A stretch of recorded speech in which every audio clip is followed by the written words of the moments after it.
Bonjour à tous, bienvenue dans cette nouvelle vidéo. Donc aujourd'hui nous allons voir donc les marées. Comment naviguer avec les marées, donc voir un peu comment se forme une marée et les différents calculs que l'on peut éventuellement rencontrer lors de nos navigations. Donc je vous laisse découvrir en vidéo les marées.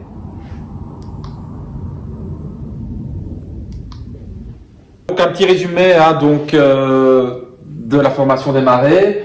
Donc comme a déjà mis les marées de vives eaux en nouvelle lune, ce qu'on appelle les 6 IJ, donc la Terre, la Lune, ok, donc il y a une attraction de la Lune, ça va provoquer donc une marée, également l'attraction du Soleil, donc vous allez avoir des marées de vives eaux, d'accord, nouvelle Lune, vives eaux. On appelle aussi en anglais donc Spring Tides, SP, donc c'est lorsque les coefficients de marée sont supérieurs à 70. Les marées de mortes eaux, on voit que la Lune est en quadrature avec la Terre, donc là vous avez des marées de mortes eaux. Les mortes eaux en anglais Neap Tides, donc les coefficients de marée sont inférieurs à 70. Alors, les marées de vives eaux, donc en pleine lune, même chose, on voit donc vives eaux, attraction du soleil et de la lune. Toujours vives eaux, coefficient de marée supérieur à 70. Les marées de mortes eaux, le dernier quart, quadrature, on voit que mortes eaux, donc Neap Tides, coefficient de marée inférieur à 70. Donc il y a environ 7 jours et demi entre les vives eaux et les mortes eaux. Premier quartier le 5 janvier, la pleine lune en vives eaux le 12 janvier, le dernier quartier mortes eaux le 19 janvier et leur premier quartier vives eaux le 28 janvier. Donc il y a plus ou moins 7 jours et demi entre vives eaux et mortes eaux. Alors ici donc, petite représentation donc des marées. Vous avez donc la marée qui monte, la marée montante, ou flot ou flux, d'accord. Retenez, petit moyen technique, le haut de montante correspond au haut de flot. Marée montante, un flot, vous avez le niveau maximum après environ 3 heures. Et marée descendante ou jusant au reflux, petit moyen technique, le S de descendante avec le S de jusant, d'accord. Le niveau minimum est atteint après environ 3 heures. Vous avez en partie haute l'étal de pleine mer, l'étal de marée haute, et en partie basse, la renverse, donc c'est le courant qui change de sens ou le courant qui est nul, et l'étal de marée basse. Donc très important, quand on navigue, de faire le calcul des marées pour voir si on peut, à un endroit donné, à un moment donné, partir en navigation ou pas. D'accord? Donc, voici une petite présentation en vidéo. Comment calculer les marées? Pour effectuer le calcul de marée pour la zone, durée ou course à blanc. Il existe plusieurs méthodes de calcul pour estimer la hauteur d'eau à une heure et à un endroit précis. Nous verrons ici la méthode des douzièmes en utilisant les données de nos documents nautiques. Allez, c'est parti!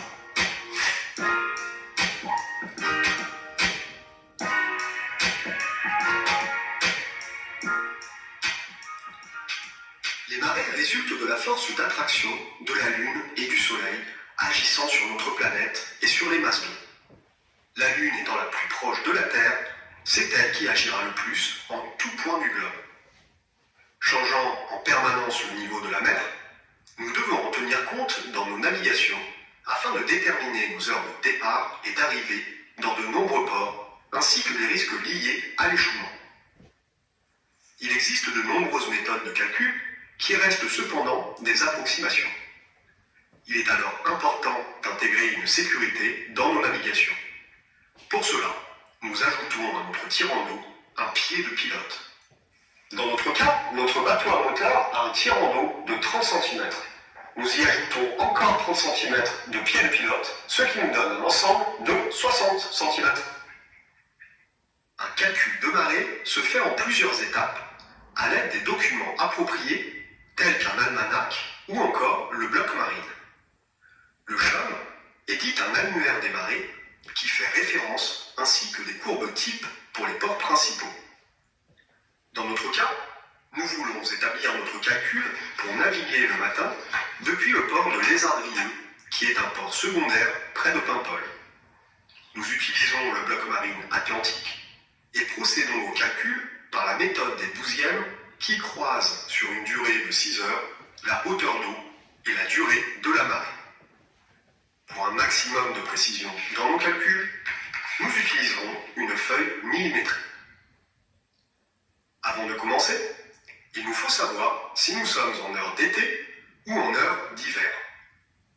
Dans notre cas, nous sommes en été, donc en heure universelle, plus 2.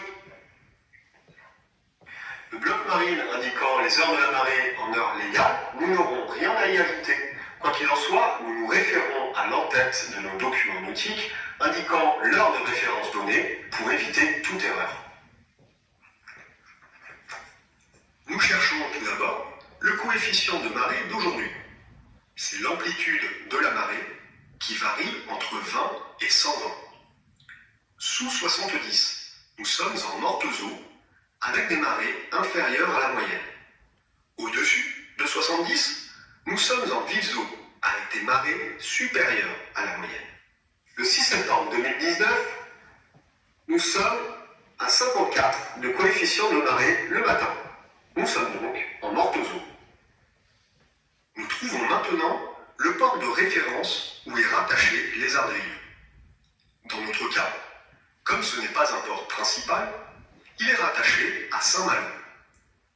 Nous notons les différences de temps et de hauteur d'eau concernant les mortes eaux notées NE. Pour Lézardrieux, nous notons les différences en pleine mer et en basse mer au niveau du temps et de la hauteur. En mortes eaux et en pleine mer, nous avons 10 minutes de différence. En basse mer et mortes eaux, nous avons 30 minutes de différence. À soustraire. En hauteur, en pleine mer, en mortes eaux, nous avons 1,15 m à soustraire. Et en basse mer, en mortes eaux, nous avons 0,5 m à soustraire. Nous cherchons maintenant les heures de marée et les hauteurs d'eau pour Saint-Malo à la date d'aujourd'hui. Nous les notons et directement effectuons les corrections puisque nous sommes en heure légale. La basse mer de Saint-Malo est à 7h20, moins les 30 minutes. À Lézardrieux, notre basse mer est à 6h50. La hauteur d'eau est de moins 0,5, donc 3 mètres. La pleine mer de Saint-Malo est à 12h46, moins 10 minutes, soit 12h36. La hauteur d'eau est de 10,05 mètres, moins les 1,15, c'est égal à 8,90. L'heure de la basse mer à Lézardrieux est donc à 6h50 pour une hauteur de 3 mètres et à la pleine mer à 12h36 pour une hauteur de 8,90 m. La marée n'agit pas de manière linéaire tout au long de sa montée et de sa descente. Elle monte progressivement jusqu'à accélérer au milieu de la marée, puis ralentit jusqu'à s'atténuer vers la pleine mer ou la basse mer. C'est l'étale. Pour définir ces variations de vitesse, nous exprimons la marée en douzièmes.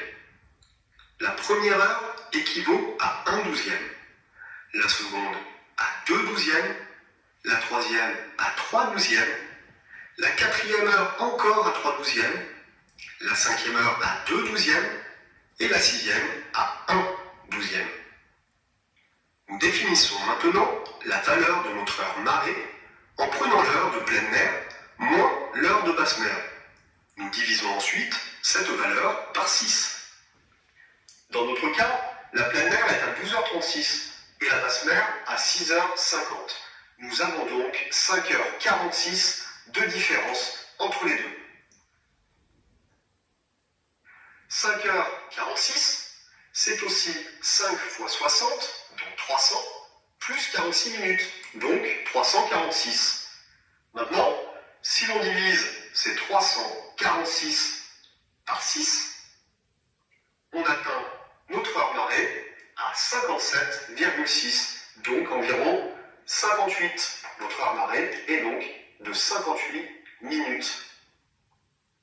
Nous définissons à présent la différence de hauteur d'eau entre la basse mer et la pleine mer. On la divise ensuite par 12 pour avoir la valeur de notre 12e. Dans notre cas, la pleine mer est de 8,90 m et la basse mer de 3 mètres. La différence entre les deux est de 5,90 m. On l'appelle aussi le marnage. Si l'on divise ces 5,90 m par 12, nous avons donc un 12e de 0,492 arrondi. Ce qui veut dire qu'à la première heure de marée, à 7h48, nous aurons 0,492 mètres à additionner aux 3 mètres de basse mer. Donc, une hauteur d'eau totale de 3,492 mètres. On peut continuer ainsi pour les autres heures marées. Soit, à 8h46, nous avons 3/12, donc 3 fois 0,492, à additionner toujours aux 3 mètres de basse mer. Et ainsi de suite. À 9h44, nous ajoutons 6/12, donc 6 fois 0,492. À 10h42, 9/12, à 11h40, 11/12, jusqu'à atteindre nos 12/12 à la pleine mer. Nous pouvons choisir de garder cette méthode algébrique, mais pouvons aussi tracer un graphique rendant les hauteurs plus rapidement lisibles.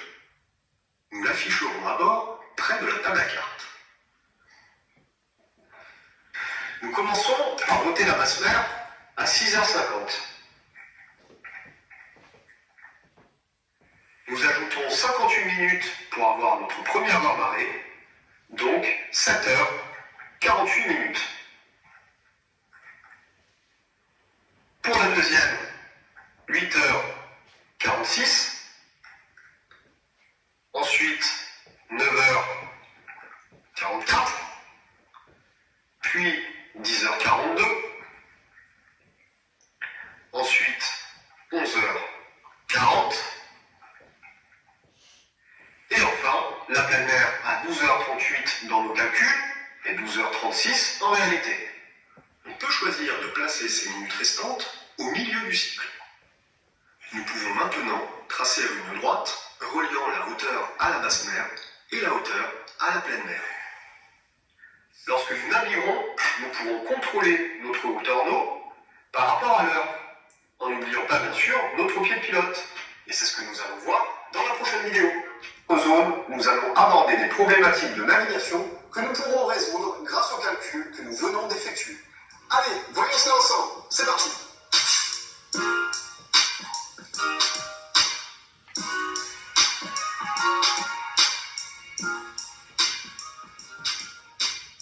Dans notre cas, nous voulons nous rendre aux abords de l'île CRS à l'est de Bréa.